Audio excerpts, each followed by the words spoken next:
Welcome back to the channel. I'm Lana, and today we are talking about how to make home life a little bit easier. How can we consolidate or eliminate some household tasks so that household tasks do not take up all of our time during the day? On this channel, I work to simplify money and home so that you have more time for your passion projects and relationships. If that sounds like content that you need in your life, please hit that subscribe button so that you get notified when I upload a new video.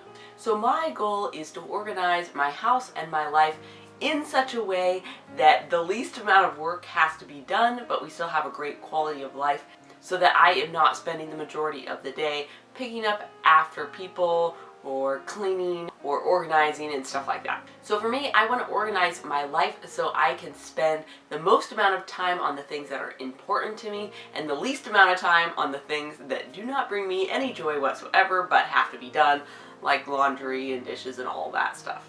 So my first trick to lessen my home workload is to not fold laundry. So especially kids' laundry. I do not fold any kid laundry whatsoever. And I know this goes against the Marie Kondo tidying up method, but it really doesn't bring me joy to spend time folding laundry. So I'm not hanging up my kids' clothes in their closet. We have a large dresser, and a type of clothing goes into each drawer. We have the sock drawer, we've got the shirt drawer, we got the pant drawer, and we have the jammy drawer. So each child needs 4 drawers. So I have 2 little boys, and one of them is 3.5, so he definitely has that whole system going.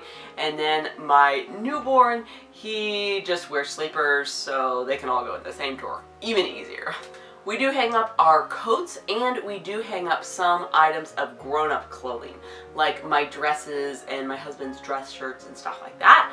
But other than that, we're not folding clothes. We're using the same system for the grown-up clothes. You've got a drawer for shirts, you've got a drawer for pants, you've got a drawer for your leggings, you've got a drawer for your unders and stuff like that. This really speeds up the clothes putting away process, so that process doesn't take all day, so we can actually have our clothes put away.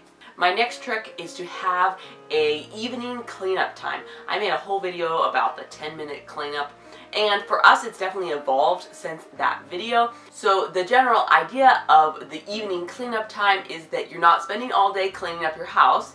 You have a specific time in the evening where everyone is cleaning up together. And right now, since we have a newborn and someone has to hold him in the evening because he's cranky, we don't necessarily do our cleanup time right at the same time, but everybody is doing a cleanup time. So this means I am not worrying about cleaning up the house throughout the day. I'm just letting it be because I know that we have a designated time when we're going to clean up. And it's really nice to wake up in the morning with your house all picked up and your dishes all done. And we get to do that. Of course, it doesn't last long, but we know that there will be a moment of cleanliness in our house. And this cleanup time is not just pick up and load the dishwasher time, it's also clean things time. So during this cleanup time, our bathroom is getting clean. Maybe just the toilet or maybe just the shower or something, because it's not a huge amount of time, but the cleanliness of our house is also going up. So maybe we're vacuuming this evening. Maybe we're organizing a little bit. Maybe we're dealing with some receipts. So this cleanup time is really a catch-all for us for things we don't want to do. So I'm not spending much of my day doing things that I don't want to do. I'm allotting all of the things I don't want to do to the evening cleanup time. So some of the other things that we don't like to do is pay medical bills, do paperwork, fill out school forms. So those can happen during cleanup time too, because it's either would you like to scrub the bathroom or would you like to do this paperwork? And suddenly doing the paperwork becomes more appealing. So then it actually gets done. Also, you can't see the rest of this room, but the rest of this room is very unorganized, and I've been putting off organizing this room for forever. But the other day, during cleanup time, I was like, okay, I'm going to deal with one thing in that room so that it gets a little bit more organized tonight. So this is also in the category of things I don't want to do, and part of it was organizing, and so I picked one thing, I found a good home for that item, and this room was a little bit more picked up than it was before.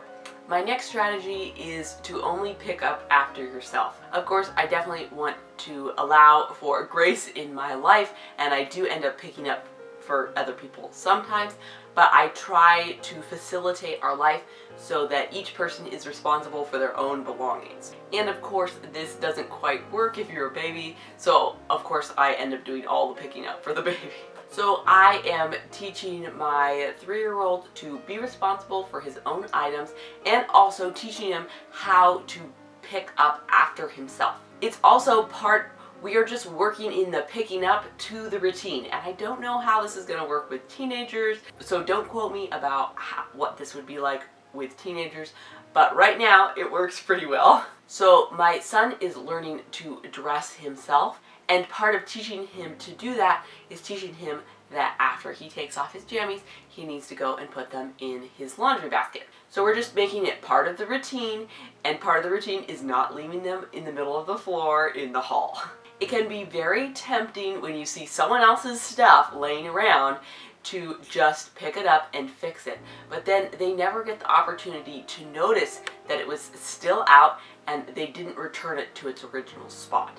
And everybody seems to really enjoy having a clean house, so if you can lead and model yourself, like, okay, I'm taking off my coat and I'm hanging it up, this can help everyone else also remember to put away their own things. Also, no one is relying on me consistently to clean up after them, so they kind of get used to doing it themselves. They aren't just thinking, oh, mom will take care of that, because mom's not going to take care of it. She's going to help you figure out how to take care of it.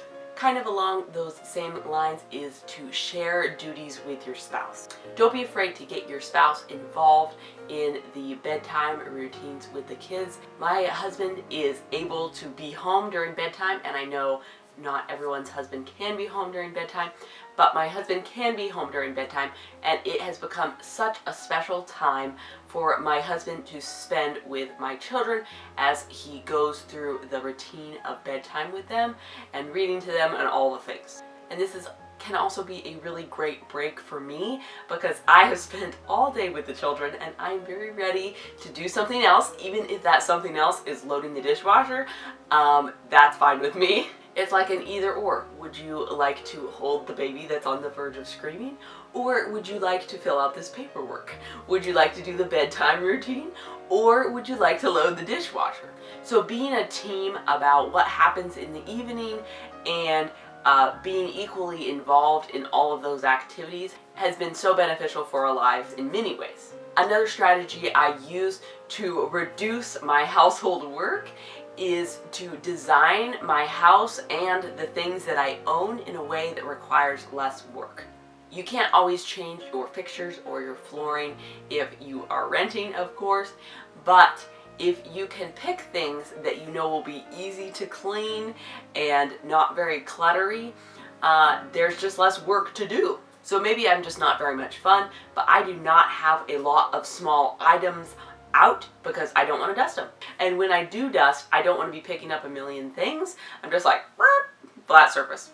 I also try to simplify my work by buying tools that will make things faster, like we have a little robot vacuum, and we also have a good mop that we can mop the floor efficiently, so we're not wasting time dealing with inadequate tools while we're also cleaning. I also don't have a million different kinds of spray. We just have one sort of all-purpose cleaner that we're just putting on everything, so I'm not sorting through cleaning products while we are trying to clean the bathroom or dust. So I'm thinking about how can I cut down on the amount of steps that I need to take to do this task or to clean this or maintain this. If anything happens on your leather couch, like curry getting on your leather couch, you simply wipe it off and you're done. You don't have to figure out how to deep clean your couch or pull out the carpet cleaner and anything like that. You can just use a rag, which means our couch is easy for me to maintain. I hope some of these strategies were useful to you. It really helps this video out when you hit that like button. And if you want to see more of my content, please subscribe to my channel so that you don't miss any of my future uploads. And with that, thank you so much for watching. Can't wait to see you in the next one. Bye for now.